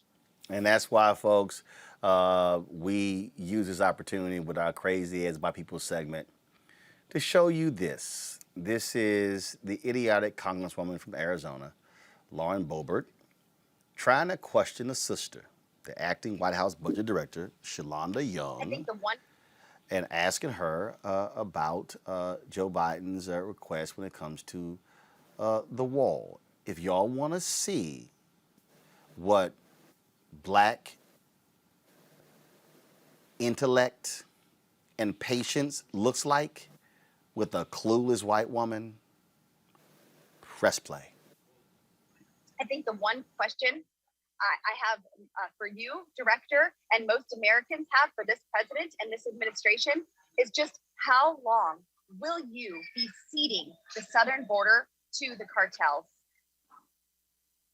I'd like to remind everyone who cares about where the border funding came from last administration. We are returning the billions of dollars that were taken from our men and women and troops in uniform for the southern border work. So this administration is returning Department of Defense money that bipartisan members decried as taking reclaiming away from my critical time. projects. Excuse me, reclaiming my time. We're not talking about the funding that was taken away right now, and we are currently paying contractors to not build. I asked you, how long will you be ceding the southern border to the cartels? That is my question to you, Director. Well, given the bipartisan concern from the stealing from DOD, I thought it was important to highlight that and also highlight that we are moving away from an unsustainable border wall that has not worked to technology, as you pointed out, to reclaiming my time. Reclaiming my time. I need you to answer the question that I'm asking you. This is my time. How long will you be ceding our southern border to the cartels? That's not a question with an assumption in which I'm going to assume. So we can certainly talk about the reassessment. Our time is up. Thank you very much, Director.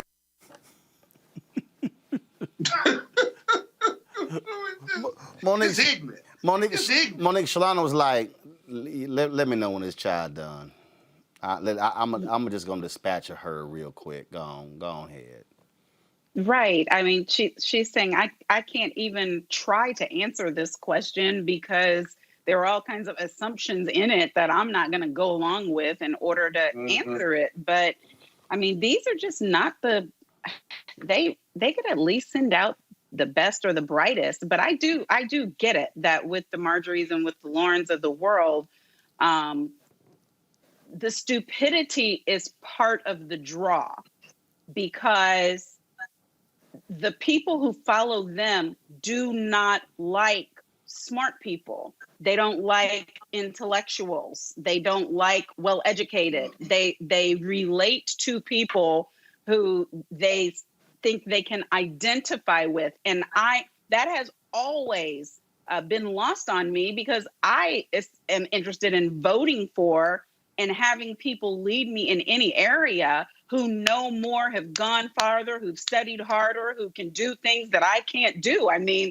that's the whole point in leadership. But that is not what the masses who follow these people are interested in. They are interested in something that is very much like them. Yeah. And so, folks, we just need to understand what's at play, what's going on, but y'all need to understand the strategy.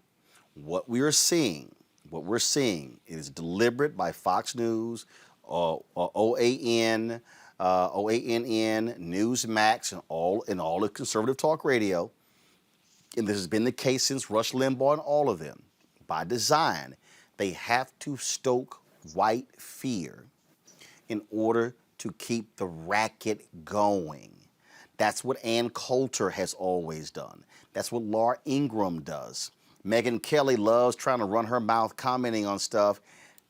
Megyn, you played the exact same game too, because you were a part of that Fox News ecosystem. That is what drives the Fox News engine. Folks, you just got to understand the game that's at play. And so we're going to go to break. We come back. We're going to talk about Kasim Reed, who is, of course, announced who's planning to run for mayor again. Shirley Franklin, previous mayor, she ain't too keen on that idea. Also, we'll talk with our Tech Talk segment, where we talk with African Americans who are in the technology space. That's next. Roland Martin Unfiltered. Hello, I'm Nina Turner. My grandmother used to say, all you need in life are 3 bones. The wishbone to keep you dreaming, the jawbone to help you speak truth to power, and the backbone to keep you standing through it all. I'm running for Congress because you deserve a leader who will stand up fearlessly on your behalf. Together, we will deliver Medicare for all, good jobs that pay a living wage, and bold justice reform. I'm Nina Turner, and I approve this message. Before Till's murder, we saw struggle for civil rights as something grown-ups did. I feel that the generations before us have offered a lot of instruction. Organizing is really one of the only things that gives me the sanity and makes me feel purposeful. When Emmett Till was murdered, yeah, that's what attracted our attention.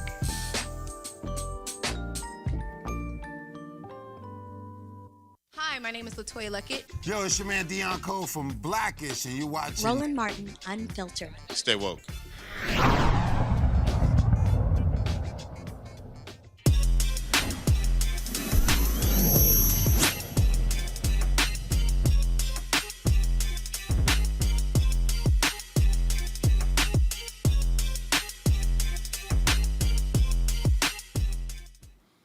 All right, folks, Healthy Hip Hop is an app with a platform for kid-friendly hip-hop music production and songwriting. The music highlights concepts that will inspire children to learn healthy habits, such as learning to use the toilet, healthy dieting, and positive affirmations. The creator of the Healthy Hip Hop app is Roy Scott. He joins us right now. Roy, how you doing? I'm outstanding. Thank you so much for having me. All right, so where did the idea for the app come from? Well, it really started because I was deep in hip hop as far as being like an artist, a gangster rap artist, but then had my light bulb moment when I noticed my son, Justice, he was about 4 years old. He was repeating my music word for word. That music promoted drugs, violence, misogyny. And that was just my light bulb moment. I couldn't be this kind of influence on my son or anybody else. And that inspired Healthy Hip Hop. And we evolved and grown into a tech company. Wow, so you had that particular light bulb moment. And so when you begin to put all of these things together, I mean, obviously the lyrics was one thing, but you've looked at just multiple ways of defining health. Right, so it's really the overall health of the child. We're about the whole child development. So we know that music is very influential on kids, on people, period. It impacts mood, behavior, attitude. And so especially hip hop, it is the most consumed and most influential genre in the world right now. And we just found a space where it's not specifically being used, geared towards kids. And so this is a niche that we really thought we could fill the void of, creating culturally relevant hip hop that's not watered down, a real authentic experience, but that is really safe for children and families. And so obviously you also talk about dieting as well. That's interesting. Absolutely, because again, it's about taking care of your mental and physical health. So we want to reach kids at a very early age with these positive messages to teach them about, making healthier food choices, being more physically active, and being able to positively contribute to society. How many downloads have you had thus far? So right now we're right over 6,000 active users on the app. We're still in what you would consider a public beta. The app is live on both iOS and Android, but still really testing it out and getting a real feel for what's getting the most engagement, doing some deep customer discovery on what parents are willing to pay for and teachers. And so we're getting prepared for a full launch this coming fall, but right now you can still download the app on both iOS and Android. Questions for my panel. I'll start with you, Robert Patillo. When it comes to this generation, this is the tech generation. They grow up with an iPhone in their hand from 2 or 3 years old and a tablet shortly thereafter. Because of that, they do have access to pretty much every piece of information and music and TikTok video on earth. How do you convince those young people to come over to a healthy and educational platform versus doing TikTok challenges to, throat babies or something? Absolutely. So this is the first, as you mentioned, this is the first generation of fully native internet and social media using children. And so within our platform, we created this safe circle technology where children can create, publish, and share in a secure environment. And so our goal is to really create this family experience. So we want to get the parents excited about, creating these moments. And so now this engagement happens where the parents are more driving these kids. Say, okay, well, I know you have access to everything else, but here's a safe alternative where you can actually, listen to the music, create your videos, but the parents don't have to worry about their kids being exposed to other content within our platform. And so really pushing this narrative to the parents to encourage them to use the technology to create these moments and then do that within our platform. Scott Bolden, your question. Hey, good evening. What's your metric for success beyond how many people use it, how many people sign up? Ultimately, as an entrepreneur, you want to grow to your level of business competence vis-a-vis the product. But how do you measure whether you're reaching your goals and objectives vis-a-vis the basis for why you started this initiative? Right. Well, there's a couple ways. On the business side of it, obviously, it's about getting more people on the application, securing more contracts, really scaling up our operations, because our ultimate goal is to be an iconic children's brand, an urban Disney. But in regards to the social impact, we work a lot with schools, school districts, hospitals, and really it's about providing the tools to the educators to get them to use healthy hip hop to start their day with these morning energizers, doing brain breaks throughout the day. So we work a lot. We have a lot of direct connectivity with educators who are in the trenches with these kids every day, as well as working in hospitals. And that's the way, really, as far as like the social impact, we're gauging that, because we can also track a lot of, but it's mostly about the direct interaction with the educators and parents. Yes, yes. Much luck to you. Monique, your question. What is it that parents can do who want to support your initiative? Is it like name recognition that can be increased, or in what ways could they, through their local communities, assist? Yeah, well, right now would be more, downloading the app, interacting, playing the music for their kids in their home, obviously on car drives, things like that, really interacting with healthy hip hop and our characters. Right now, so we actually just closed a round of funding, but we opened up a Republic campaign. So this is regulated crowdfunding, where it allows everyday people to actually act as angel investors. And so we opened this up because, as we know, Black and brown entrepreneurs have only been access to like 1% of the multi-billion dollars of capital that's being dispersed in the tech arena. And so through Republic, it's allowing everyday individuals to become investors. So not only become consumers of healthy hip hop, but now you can invest and be a part of this early stage tech company. So as we grow, you now have shares in our company. All right, then. As Roy just said, it's available on iOS and Google, Apple App Store, plus Google Play as well, Roy Scott. We appreciate it, man. Good luck with the app. All right, thank you. Appreciate you for having me. All right, folks, and that's why we have this segment, an opportunity to provide Black folks in tech to be able to share their stories. Let's go to Atlanta, where former Atlanta Mayor Kasim has filed paperwork to run again for his old job. Documents filed with the Georgia Ethics Commission will allow Reed to start accepting political contributions for the 2021 race.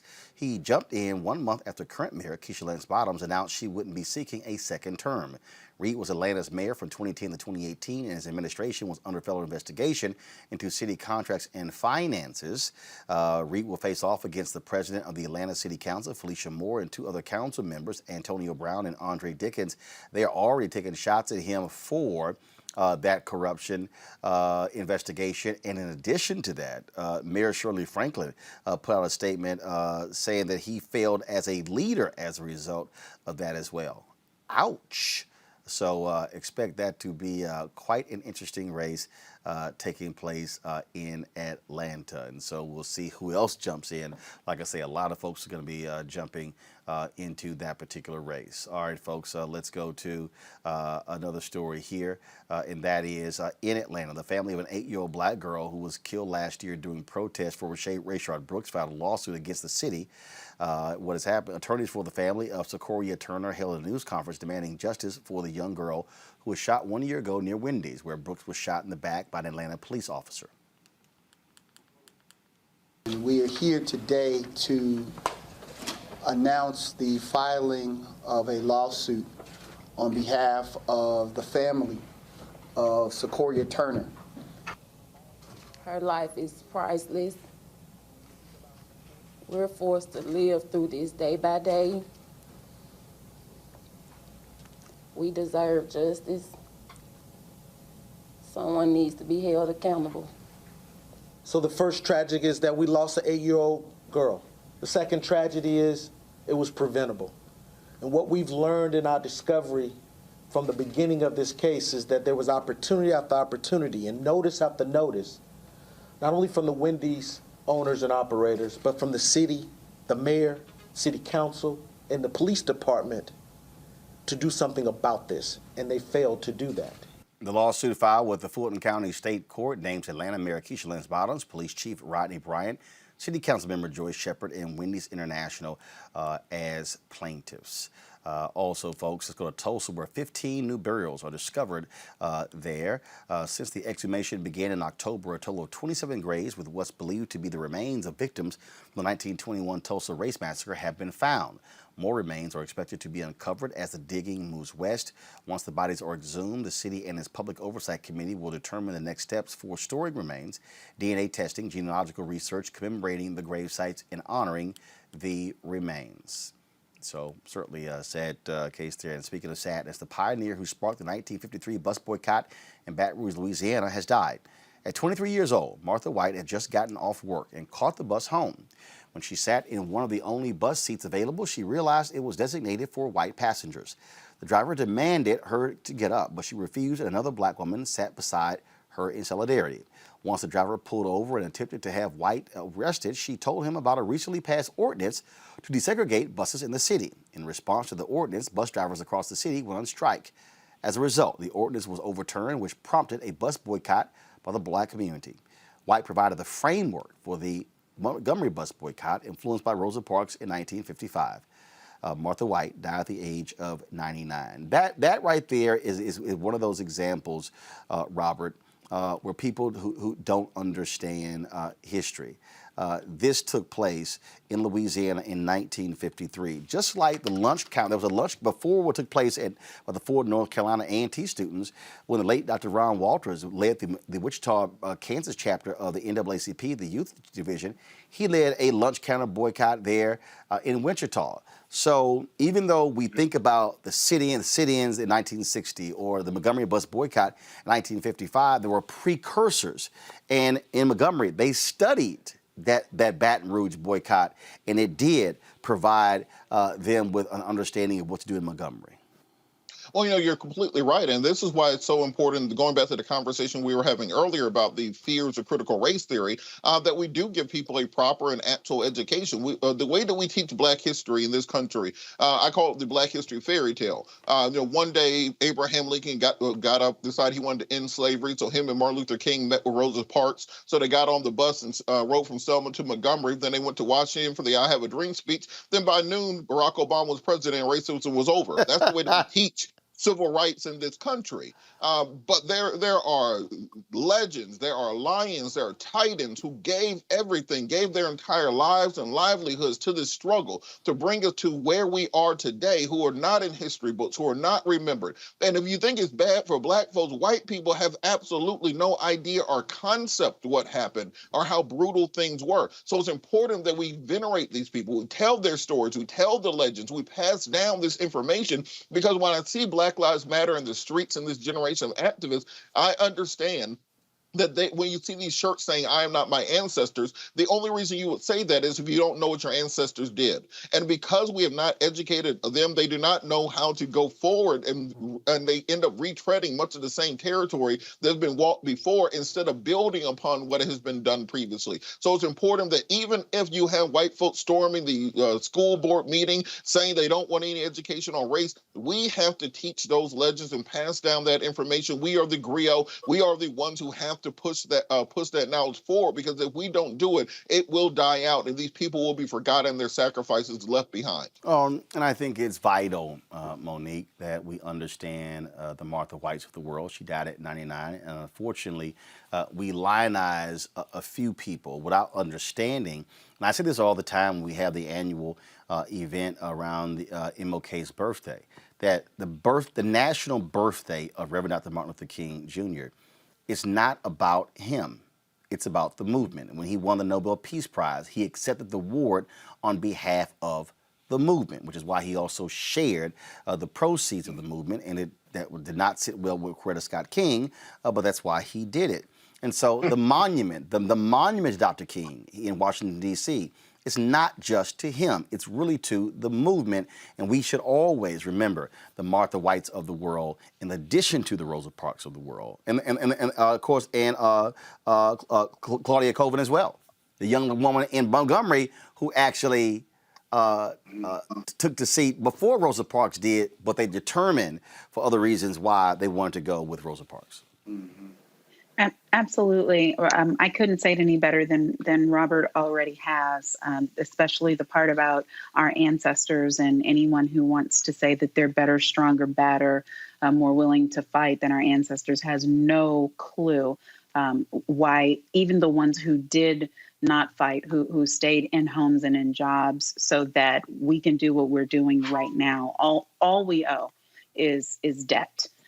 There's no room to besmirch any of those names. And so I appreciate, frankly, shows like this where people can get that education, and we find, especially among our white brothers and sisters, that sometimes it isn't nationalism or supremacy, it's that they don't want to face what was. And it's so much easier to wash it than to face it. And we simply cannot allow for that. The only way forward is if we are in full view of what we were so that we do not repeat it.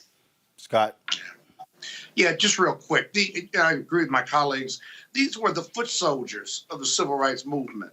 And the real power, in my opinion, as I learn more and read more, was not just Martin Luther King and Malcolm X and Rosa Parks, as you said, but every state, or almost every state, created a movement within that state or within their cities because they believed in the nonviolent movement. They believed in the civil rights movement. But without those foot soldiers, who all of their stories still haven't been told, without those foot soldiers, the movement just wouldn't have been a movement. It would have been spotty here and there. And we need to be not only telling their stories, but we need to be writing about their stories, because you'll see so many of them are of that age in the 80s and 90s or older who you've never heard about, or I've never heard about, or our kids haven't. And yet they were intricate and vital to the transformation of this country as a result of the civil rights movement. And we need to write more about them, the unknown foot soldiers of the movement. Absolutely, absolutely. But that's why we do what we do here on this show, folks. We want y'all to support what we do by joining our Bring the Funk fan club. Every dollar you give goes to support this show, goes to support the work that we do. You can, of course, give to us via Cash App, $RM Unfiltered, paypal.me/RM Calm down. Scott, stop talking. I'm gonna get you a muzzle. PayPal.me/R Martin Unfiltered, Venmo.com/RM Unfiltered. Zelle is Roland at RolandSMartin.com or Roland at RolandMartinUnfiltered.com. Folks, we've got some great things coming up. I can't wait to show you. I was just over the other day. We're very busy on our new office space. We will be broadcasting from our new office space on July 5th, Monday, July 5th. And so it's going to be great to actually to be there. And so we look forward to that. And so your dollars goes to make that possible, in addition for us to be able to travel around this country to cover the stories that we know are important to our community. Folks, thanks a bunch. We're going to be seeing you tomorrow. Robert, thanks a lot. Monique, thanks a lot. And I guess, Scott, thank you very much as well. You going to thank me too? All right now, my man, my brother. Thank you, Roland. You love me. You just have a hard time showing it. I'm going to... that's what I just figured. You know what? I'm just going to rescind that. So, Monique and Robert, thank you so much for joining us today on Roland Martin Unfiltered. Folks, I'll see y'all tomorrow. Holla!